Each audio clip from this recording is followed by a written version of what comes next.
ইসলামী শরিয়া পাথর মারে ইনসাফের জন্যে, আর গণতন্ত্র পাথর মারে চাঁদাবাজির জন্যে।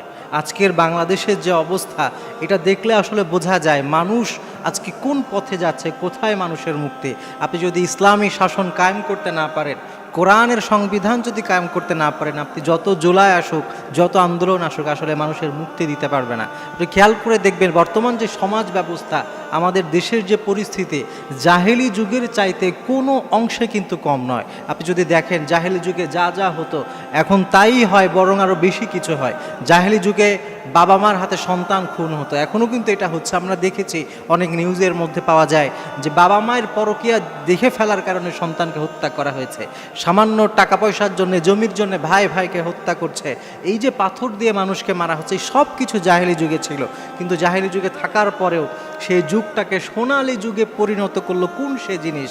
সেটা হচ্ছে ইসলামী খিলাফত, সেটা হচ্ছে শরিয়া আইন। সুতরাং আজকের এই জাহেলি যুগের আধুনিক জাহেলিয়াত যদি আমাদেরকে দূর করতে হয়, আমরা যদি সকলে শান্তি আর মুক্তি চাই, তাহলে ইসলামী শরিয়া ছাড়া, কোরআনের সংবিধান ছাড়া আসলে কোনোভাবেই সম্ভব না।